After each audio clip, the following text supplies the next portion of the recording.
Quite often my viewers will comment about how studies show that statins do not increase longevity by any meaningful amount, usually citing about 4 days. That's one of the most prominent figures that I hear. Today I'm going to take a look at the most cited study on that. Stay tuned.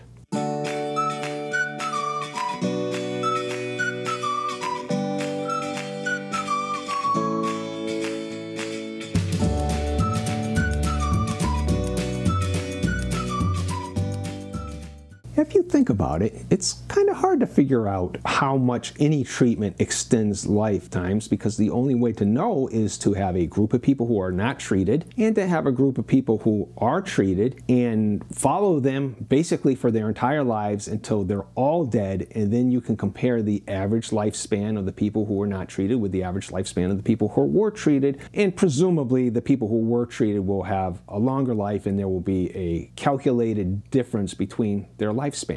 Well, the most commonly cited value I see is 4 days or around 4 days, and it comes from this paper here, The Effect of Statins on Average Survival in Randomized Trials, an Analysis of Endpoint Postponement. Endpoint postponement is a polite way of saying until death. This is the paper we're going to review. It was a study of studies. They studied 11 randomized trials and analyzed each to figure out what increase in longevity did each of these studies demonstrate. In their supplementary material, they gave an example, which was this lipid study, the 10th one down in the list. It was a study of secondary prevention. In other words, people who are at very high risk of cardiovascular events, and they were treated for 6.1 years if they live that long. And on average, they happen to find not 4 days in this case, but 22 days in this case. And there's a wide variety of numbers here. So I'm just going to take this one because that's the one that they gave as an example to demonstrate how they went about their analysis. I'm going to warn you that this talk is going to be very detailed and technical, and it's going to have a bit of math in it. So please bear with me. The first thing we have to understand is that this study of studies had to reverse engineer the data from the various different studies. And that means that the original data was not available, and that's not surprising. That's common. Quite often the raw data from these studies is hidden from anybody who wants to do any analysis of it because it's considered a trade secret. So right away we have a problem.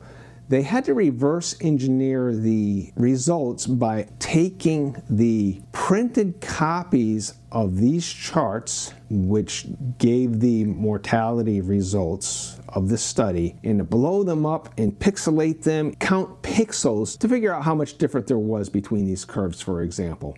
These are called Kaplan-Meier curves. We show here one for the untreated group, which is in the gray, and one for the treated group, which is in the black. And the difference between those two is the difference in mortality. This is all-cause mortality between the two groups. Now, trying to do it this way is like trying to reconstruct a crime scene just from photographs alone, without physical evidence. No DNA, no fingerprints. You might get a photograph, you might zoom in on the photograph and be able to pick up a fingerprint, but it's not going to be all that concise. This is what we're dealing with. So in that sense, I think that the group who did this study of studies had a Herculean task in front of them, and they worked with what they could. For this discussion, though, think of these two curves as history.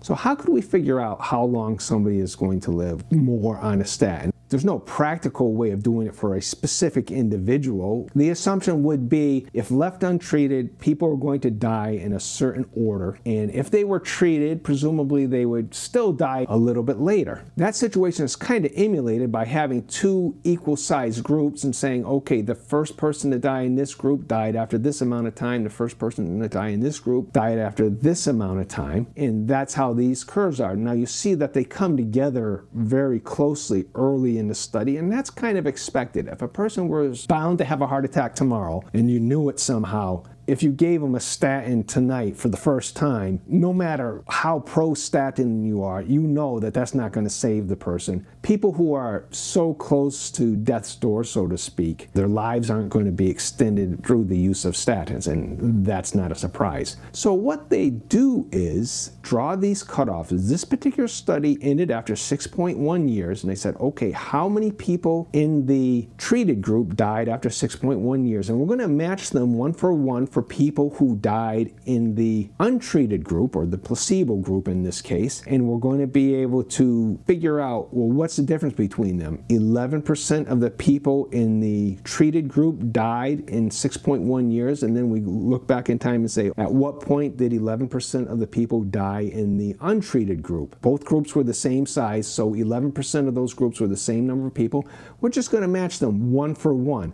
The fifth person to die in the placebo group and the fifth person to die in the treated group, we're going to consider them sort of the same and say, well, what is the difference in their lifespan? With the number of people that there were in the group, it kind of all washes out in the end. In order to do this, what they did was they used a technique called taking the area between the curves, this blue shaded area here. What they did was they counted up actual pixels. They enlarged these pictures and then they pixelated and they counted how many pixels were covered by this blue area so they could figure out how much time does that represent. And they also, in order to scale it properly, they used a section of the graph and said how many pixels are in this section of the graph, and that will give us a way to scale it. And that's going to be important when we get back to that. So this is how they did it. They counted up the area between the curves and they went from there. They gave us this formula here. It says the average postponement of delay is calculated as, that's a typo. This was in the supplementary material. I'm pretty sure what they meant was the average postponement of death is calculated as given here. The pixel count of the area between the curves, that's the blue area, times the width of the reference area by the height of the reference area. Well, actually, the y is the height and the x is the width. The height and the width of the reference area divided by the pixel count of the reference area. So in this example, it was 32,118 pixels in the blue area times the height of the risk, which was 0.1. It's given us a percentage there, so 10%, the height of this thing is 10%, so that's 0.1 times 2 years, or 730 days, divided by the number of pixels in that reference area. So this is how they were scaling it. I stared at that for quite a while, and I just wasn't sure what to make of this. But if you look at the blue area on the chart, the last person to die in the untreated group died almost a year before the last person to die in the treated group. And maybe at around 5%, we'll see that it's around 6 months. That's about halfway point. So kind of, this strikes me as the average difference between these two is not 22 days, it's more like 6 months. So I'm scratching my head and saying, are my eyes deceiving me? Is there something I'm not understanding here? So I want to give a shout out here to Miss Jones, my 10th grade physics teacher. So Miss Jones, if you're watching this, well, first congratulations, because you're about 110 years old now, because I was in 10th grade 52 years ago or something like that. And she used to drive this into us. If you're dealing with a formula and you're not keeping track of the units, you're just doing arithmetic. The units have to make sense. So let's take this equation and let's add the units to it. We see here, as they've given it, it's 32,118 pixels multiplied by 0.10 what? The vertical axis on that graph was cumulative percentage of risk. So I'm just going to call the unit there a risk. I'm not going to define what the risk unit is any further than that, but we have to keep track of it. It's some kind of risk unit. Times, well, they said 2 years here, but we want the answer to be in days, so we're just going to convert 2 years to 730 days, and we're going to divide it by 106,220 pixels. The pixels cancel out, but that's it. The answer is not 22.07 days, it's 22.07 risk days. I don't even know what a risk day is. The unit doesn't make sense. If I had turned in a homework paper with this on it, Miss Jones would have circled in red the risk days and saying your units don't make sense here.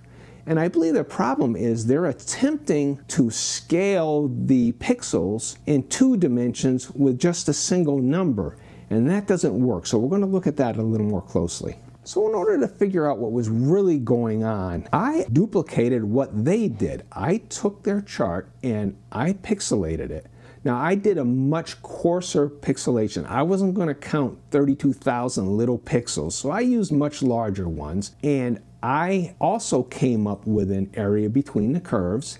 That area came up to about 420 pixels, but remember, my pixels are much larger than those, so it's no big deal that they're a different size. And my reference area was 1352 pixels. So when I did my calculation, I came up with 420 pixels times 0.1 of risk units, whatever that is, times 730 days divided by 1352 pixels. And as you can see here, I came up with a number very similar, 22.67, which for me, I was stunned. I said, oh, this is great. I got the same, what I'm presuming is a wrong answer. It has to be because of the units on there, but it's the same thing. So I have duplicated in coarse terms what they were doing.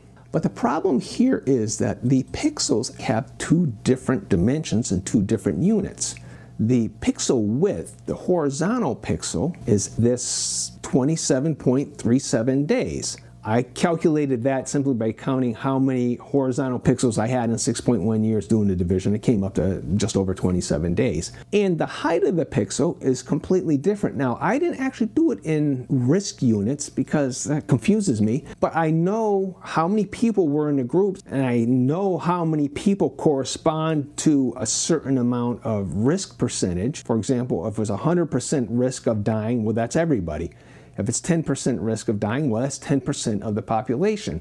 And by using the same sort of technique, by counting the vertical pixels up to a known percentage, it came out to be 8.54 people for each vertical pixel. So how would I do this calculation? Well, I would propose to do it like this. In the blue area, I have 420 vertical pixels by horizontal pixels. That corresponds to their original equation that had the 32,000 pixels in it. We're going to spread those pixels over 495 people. So in other words, these pixels were earned by 495 people, so to speak, earned by them. Then we're going to multiply it by our vertical pixel conversion, 8.54 people per vertical pixel, and then by the horizontal pixel conversion, 27.37 days per horizontal pixel. What did we just do? We're able to eliminate the vertical pixels. They cancel out. We cancel out the people, and we cancel out the horizontal pixels. So what do we have left?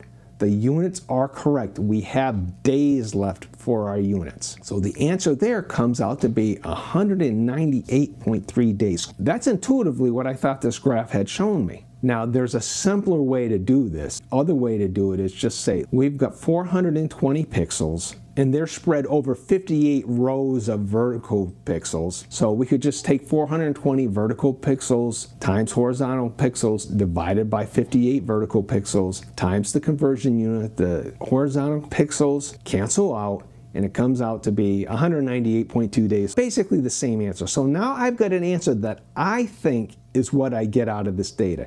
Is it right? Well, to be honest, I don't know. I'm very confused about that. But let's move on. Let's take a look again at their original equation and say, can we salvage this? I mean, they've done a lot of work here. We just have to figure out the units. The way to save the original formula could be, let's convert that risk percent to people. And we're going to say 10% of the group happens to be 450 people because each of the legs of this group had just over 4,500 people in them. So we're just going to say 450 to keep it in round numbers. So we would rewrite this formula as the 32,118 pixels times 450 people times 730 days divided by the 106,220 pixels again. And that leaves us with 99,329 people days. Well, that's no better than risk days at first glance, but I kind of understand what people are, and then I say, aha! This 99,000 people days are to be spread out among 495 people. Why 495? Well, remember, it was 11% was the mortality rate that we had to do the cutoff at. So we divide this 99,329 people days by the 495 people, and it comes out to be 200.66 days. That's within 2 of my very coarse calculation. I had a little bit more than 198. Here it's 200. To me, those are the same figures. That tells me that we're on the right track here. Now we have the right unit to go along with the data that we have. So all this work that they did, and it was very concise and very detailed work, did not go to waste. It's an easy way to fix this. Now, there's even an easier way. The quick fix here would be, instead of converting to people, just understand that that 495 people was something that was missing from the equation. So instead, well, let's convert that back to risk just so we have fewer figures to deal with. And we see that what they left out from their calculation was to average it over the risk units, whatever they are. And in this case, of course, the risk units cancel out and they still end up with 200.66 days. Now, you might say, Russ, why did you put us through all of this? All you had to say was, here's what's left out. They need to divide their answer, their 22.07, by the 11% of the people in the group who died. The problem with that is if I just threw that out at you, you would rightfully, as the viewer, you would rightly say, where did that come from? Please explain what's going on.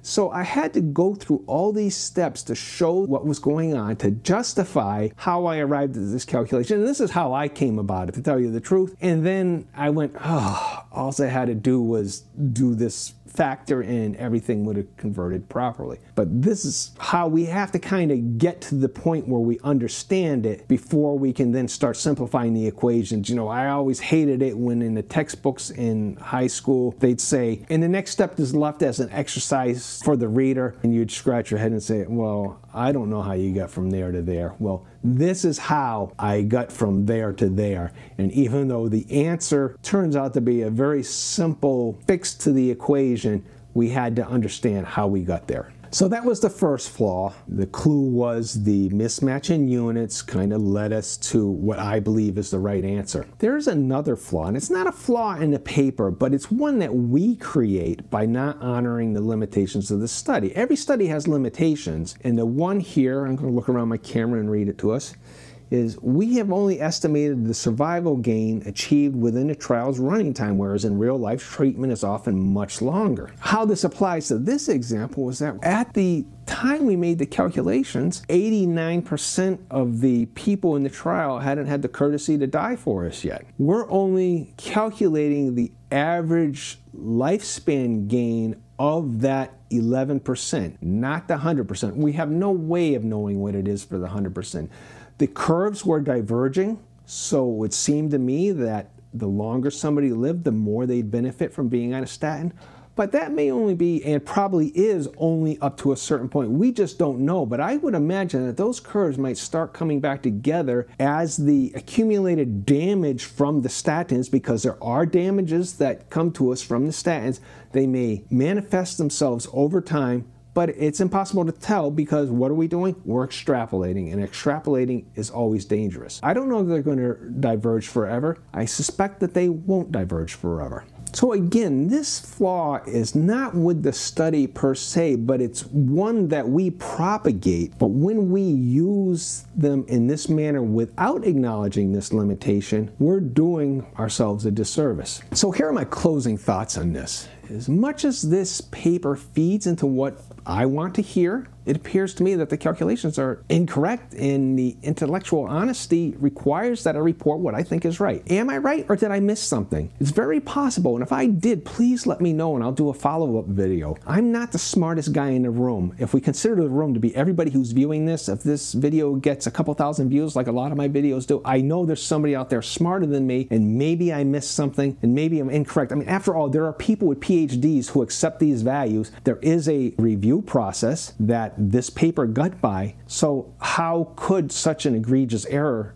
get by the reviewers? Either I'm wrong, or it's a poor reflection on how good the peer review process is. So another point I want to make, though, is even after making these corrections, the data we get out is only as good as the original data, and we can't even get our hands on the original data. Again, we're trying to reconstruct a crime scene from photographs, so we don't even know how good the original data was. So far, I have looked in depth at 2 different studies, this one and the Sampson trial, and I found questions, I guess we'd put it, in both of them that make me not trust either of the data. So it does us no good if we use bad data to support our decisions. It's like I have a male relative who will send me political memes and it'll be making fun of some politician. And I'll write back to this relative and say, you know, that's a Photoshop picture and this person never said that. He'll say, I know, it just proves what an idiot he is. But like, he didn't say that. Yeah, but that doesn't matter that he didn't say it. That's no way to go about forming our opinions on knowingly bad data. So I do want to read again a quote from Dr. Aseem Malhotra's book, A Statin-Free Life. Again, no relation to this channel. Under a paragraph said, how much longer will I live from taking a statin? He says, the question was answered in a paper published in the BMJ Open in 2015. That's this paper, and actually I followed his link to get to this paper. There are many different ways of presenting statistics, but this analysis took a median increase in life expectancy across selected patients in the randomized trials. In those who were at high risk or had suffered a heart attack and who had taken statins religiously for 5 years, there was an increase of life expectancy of a meager 4.2 days over that 5-year period. Now, I think that is incorrect. I think that value is incorrect, but I'm not blaming Dr. Malhotra. He's respecting the limitations of the study because he points out the conditions that this applies. People who were at high risk or had already suffered a heart attack and had taken statins religiously for 5 years. Then he goes on to say, many find this figure very surprising, that the life expectancy was a meager 4.2 days. When I ask doctors at conferences to guess what they would expect or hope for, I get responses of anything from a few months to an extra 10 years, but the correct answer is just over 4 days.